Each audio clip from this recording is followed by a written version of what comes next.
Hello students, चलिए आज हम फिर से आपकी अपनी क्लास पीपीएम स्टडी पे फिर से उपस्थित हैं, जिसमें हम हिंदी की कक्षा लेकर आए हैं।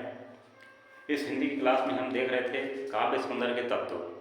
ठीक है, तो काव्य सौंदर्य के तत्व में हमें पढ़ना था रस, छंद और अलंकार, जिनमें से हमने चर्चा कर लिया है रस और छंद के बारे में। ठीक है, क्या पढ़ रहे थे हम? चलिए एक बार मैं फिर से आपको याद दिला दूँ कि हम पढ़ रहे थे हिंदी में काव्य सौंदर्य के तत्व। क्या पढ़ रहे थे? काव्य सौंदर्य के तत्व। काव्य सौंदर्य के तत्व में हमने चर्चा कर लिया था रस के बारे में, छंद के बारे में और अलंकार के बारे में। ठीक है, काव्य सौंदर्य तत्व जो थे उसके अंतर्गत हमें अध्ययन करना था रस का, छंद का एवं अलंकार का। रस, छंद एवं अलंकार का, जिनमें से हमने रस और छंद को कवर कर लिया है। अब हमें जो है बात करनी है अलंकार के बारे में। ठीक है, तो चलिए मैं आज अलंकार शुरू करूंगा। तो उससे पहले थोड़ा मैं जो है मुझे लगता है अभी पहले हमारा थोड़ा कुछ लाइट चल रहा है, इसलिए थोड़ा इसको डार्क कर लेते हैं। ठीक है, क्योंकि इससे जो है आपको कुछ कम साफ दिखाई दे रहा होगा। तो इसके बाद हम जो है अलंकार के बारे में चर्चाएं करेंगे। ठीक है, हाँ चलिए अब देखते हैं। तो इसमें हमें क्या पढ़ना था? हमारा रस हो गया था, इसको हमने खत्म कर लिया है, छंद को हमने खत्म कर लिया। आज बात करेंगे अलंकार की। ठीक, तो चलिए मैं एक बार इसको जो है इरेज करता हूँ, इसको मिटाता हूँ और फिर आगे जो है बात करते हैं अलंकार की। ठीक, ये मैंने याद दिलाने के लिए इसको लिखा था कि हम पढ़ क्या रहे हैं। तो हमने बता दिया है कि हम काव्य सौंदर्य तत्व का अध्ययन कर रहे थे। तो काव्य सौंदर्य तत्व में हमने रस का अध्ययन कर लिया है, छंद का अध्ययन कर लिया है। अब अलंकार की आज जो है बारी है, तो अलंकार के बारे में चर्चा करेंगे। ठीक है, काव्य सौंदर्य के तत्व में अलंकार को जो है देखना है। तो चलिए अलंकार।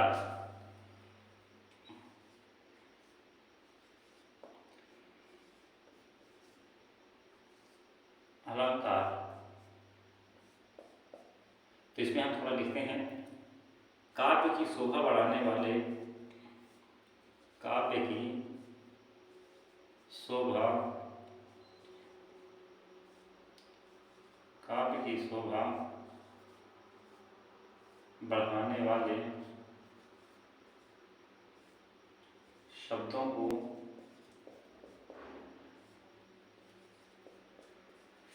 अलंकार कहते हैं।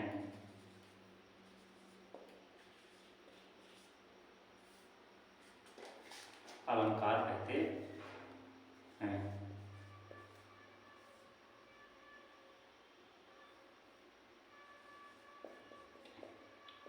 देखिए, अलंकार की बात करें तो अलंकार का मतलब आभूषण भी होता है।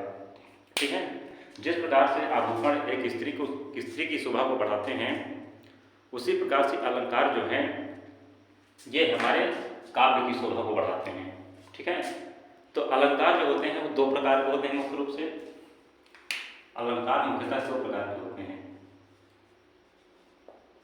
कितने होते हैं? दो। अलंकार मुख्यतः दो प्रकार के होते हैं, दो प्रकार के होते हैं।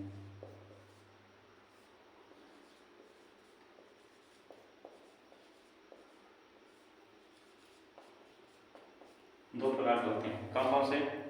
नंबर एक है शब्दालंकार,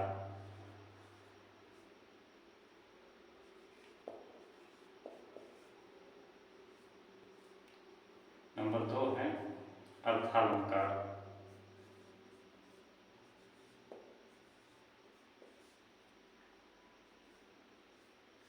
अर्थालंकार, ये दो अलंकार जो हैं इन्हीं के बारे में जो है चर्चा करनी है। तो इसमें से जो है जो मुख्य रूप से जो आपके सिलेबस में दिए गए हैं वो क्या दिए गए हैं उनके बारे में चर्चा करेंगे। ठीक है, तो आइए देखते हैं। ये जो है इसके दो प्रकार होते हैं, शब्दालंकार और अर्थालंकार। अब जो हमें चर्चा करना है वो है उपमा, रूपक और उत्प्रेक्षा अलंकार। ठीक है, तो आइए उनको देखते हैं।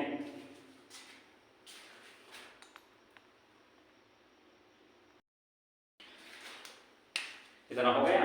अब देखिए जो हमारे सिलेबस में है, जिनका हमें अध्ययन करना है, वो अलंकार हैं उपमा, रूपक एवं उत्प्रेक्षा।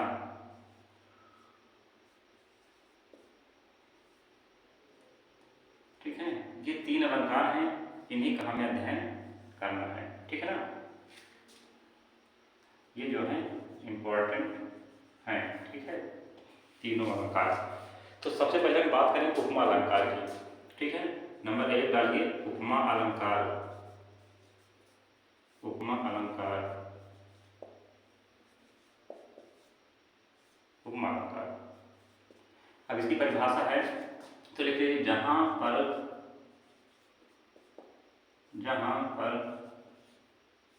उपमेय की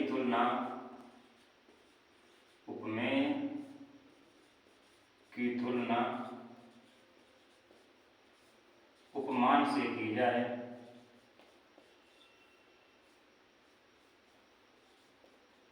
उपमान से की जाए,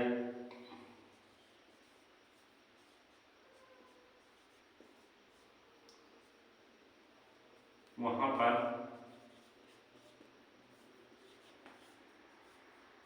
उपमा अलंकार होता है।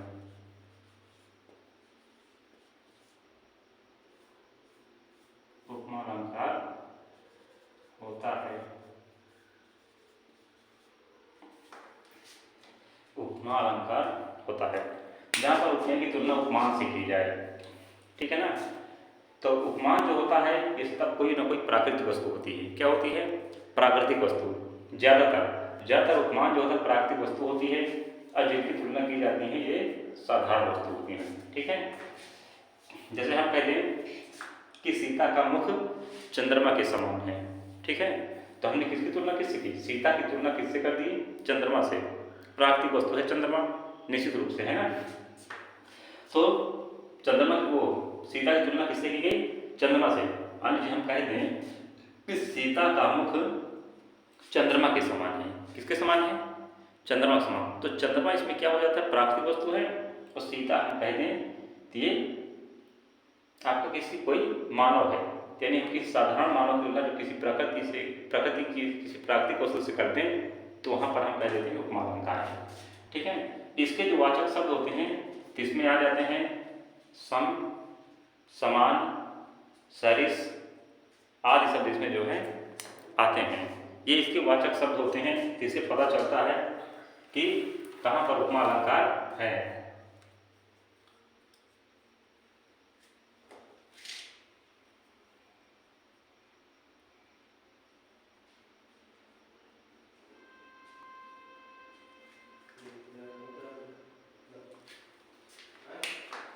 चलिए इसके वाचक शब्द बता देते हैं पहचान करने के लिए, आपको कैसे पहचाने इसको, है ना।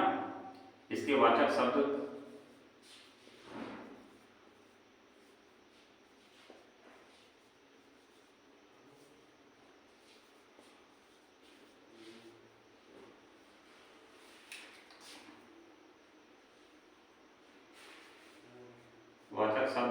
कौन कौन से वाचक शब्द? सा, सी, से,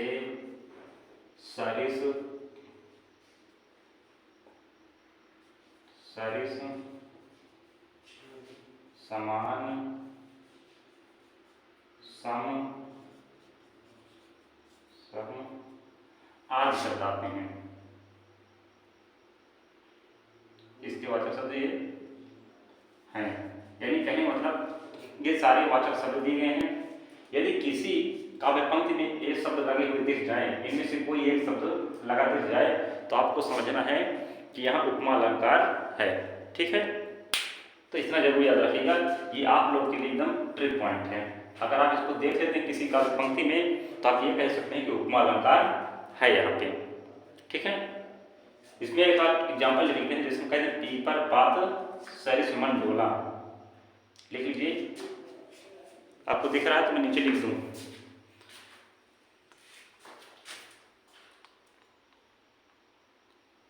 देख लीजिए, सब कुछ दिख रहा है,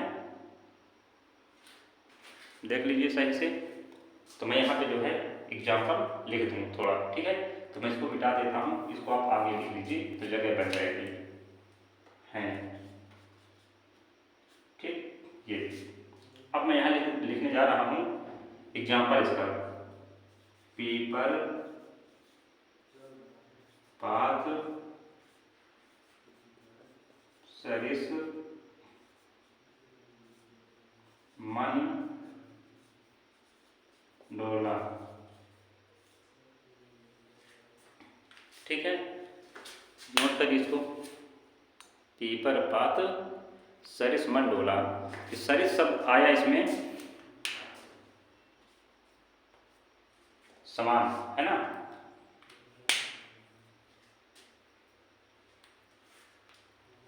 इसको नोट कर लीजिए, या हम और एग्जाम्पल बता दें एक आध कहे तो।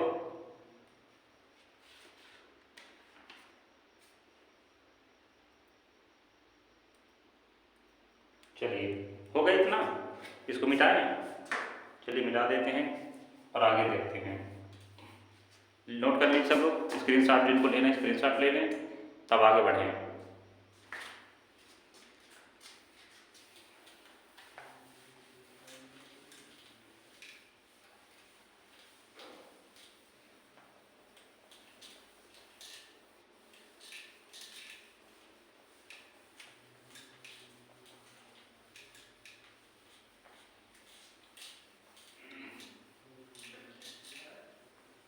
चलिए अब हमारा है अगला उपमा हो गया। अब पढ़ना है आपको रूपक अलंकार। दूसरे नंबर का अलंकार क्या है? रूपक अलंकार। रूपक अलंकार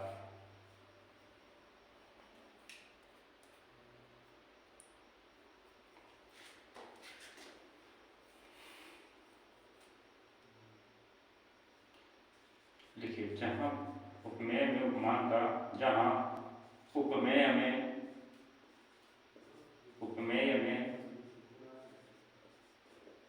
उपमान का, जहाँ उपमेय में उपमान का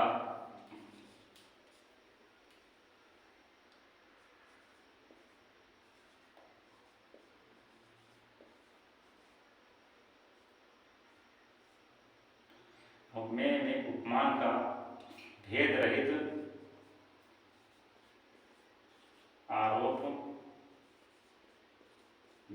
आरोप हो, वहाँ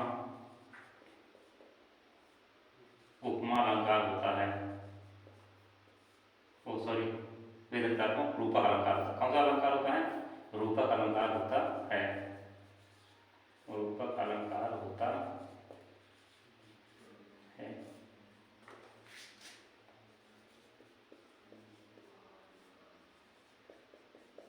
रूपक अलंकार होता है। नोट करिए इसको, यही इसकी परिभाषा। जहाँ उपमेय में उपमान का भेद रहित आरोप होता है, वहाँ रूपक अलंकार होता है। नोट करिए इसको। अब इसका एग्जाम्पल लिख देते हैं, और बहुत छोटी छोटी परिभाषाएं हैं, इनको आप आराम से याद कर सकते हैं। और इनमें से देखिए, उपमा अलंकार, रूपक अलंकार और उत्प्रेक्षा अलंकार में से कोई एक निश्चित रूप से आना ही आना है। ये बिल्कुल नोट कर लीजिए आप मेरी बात को, ठीक है। ये बोर्ड परीक्षा में इनमें से एक अलंकार जरूर आएगा।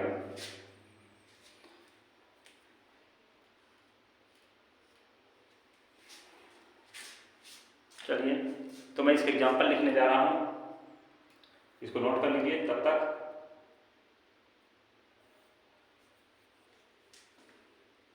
जैसे एग्जाम्पल लिख देते हैं, जैसे उदाहरण में, क्योंकि देखिए जब बोर्ड परीक्षा में अलंकार आएगा तो यही ऑप्शन आएगा कि उपमा अथवा रूपक अलंकार की परिभाषा सहित उदाहरण दीजिए, ठीक है। तो रूपक और उत्प्रेक्षा या उपमा, ये तीनों में से कोई एक देगा, दो दिया होगा और दो में से कोई एक आपको करना होगा, ठीक है। तो जो एक करना है तो उसमें आपको करना है और उसको उदाहरण भी देना है। उस अलंकार को लिखने के बाद, यानी उसकी परिभाषा लिखने के बाद आपको उदाहरण भी देना होगा, क्योंकि क्वेश्चन ऐसे ही पूछता है कि इसकी परिभाषा सहित उदाहरण दीजिए, ठीक है। तो परिभाषा से उदाहरण तो हमने पहले परिभाषा लिखी है, इसके बाद उदाहरण, जिसका दिया जाता है चरण कमल, चरण कमल बंदम हरिराई, बंदम हरिराई।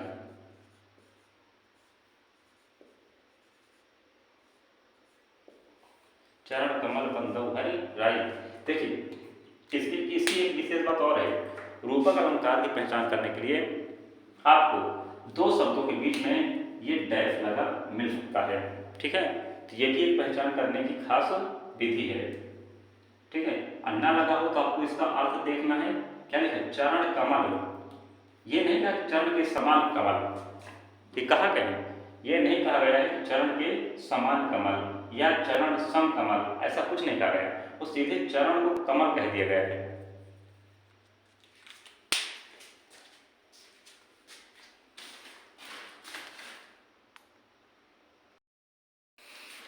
चलिए देखते हैं आगे। मैंने परिभाषा लिख दी थी और आपको बता भी दिया हूं कि इनमें जो है भेद रहित आरोप होता है। क्या होता है, भेद रहित आरोप। देखिए यहाँ चरण को कमल बता दिया गया, यानी इसमें कोई भेद नहीं किया है कि चरण के समान कमल, ऐसा कुछ भी नहीं कहा गया, सीधे चरण को कमल कह दिया गया, तो इसमें कोई भेद है नहीं, है ना। ये क्या है, रूपक अलंकार है, ठीक है। बहुत ही छोटी परिभाषा है और उदाहरण भी एकदम छोटा सा ही है। ये आपको याद करने में अधिक टाइम नहीं लगेगा, मात्र 2 मिनट लगेंगे आपको याद करने में, ठीक है। आराम से याद कर लीजिए। अब मैं चलिए आगे उत्प्रेक्षा अलंकार की बात करता हूँ। किसकी, उत्प्रेक्षा अलंकार की। तो आइए उत्प्रेक्षा अलंकार की परिभाषा लिखते हैं।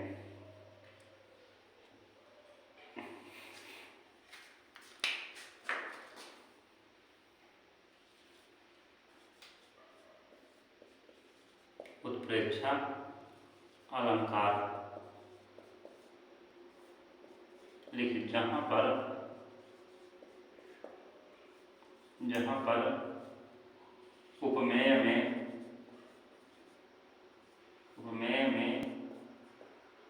उपमान की संभावना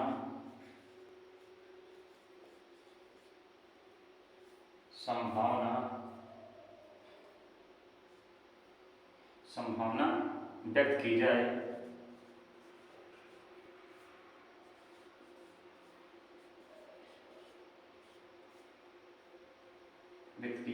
वहां पर उत्प्रेक्षा अलंकार होता है, उत्प्रेक्षा अलंकार होता है।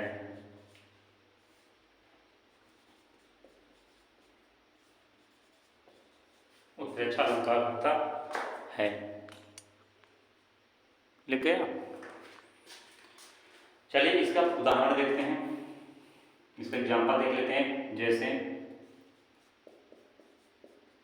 उदाहरण है, ठीक है ना, ये क्या है, उदाहरण है, ये भी और ये भी क्या है, ये उदाहरण है। जैसे उदाहरण में जैसे लिख लीजिए, सोहत ओढ़े, अच्छा चलिए इसके वाचक शब्द दिखा देते हैं, इसके बाद लिखते हैं। इसके वाचक शब्द हैं, वाचक शब्द समझते हैं पहचानने के लिए, हम कैसे पहचानेंगे। इसके वाचक शब्द हैं जन्म, मनु, जानव,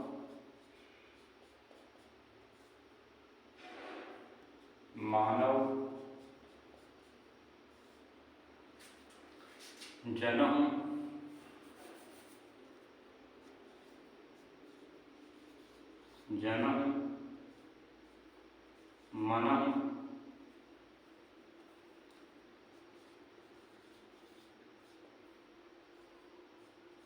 मनम,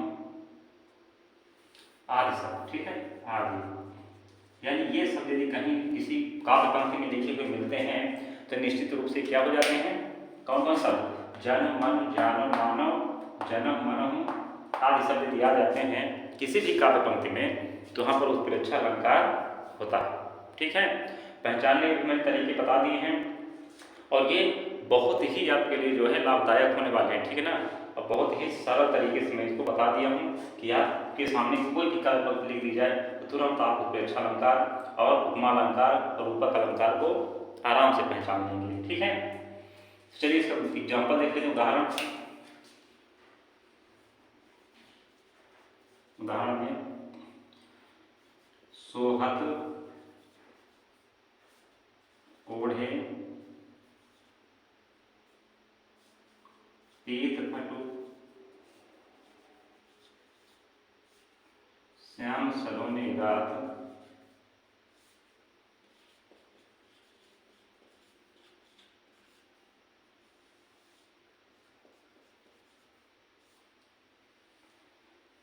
मनोनील मणि शैल पर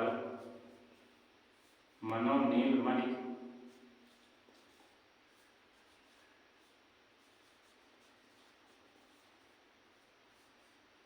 मनोनील मणि शैल पर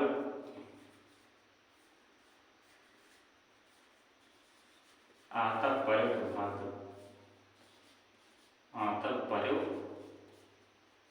प्रभात।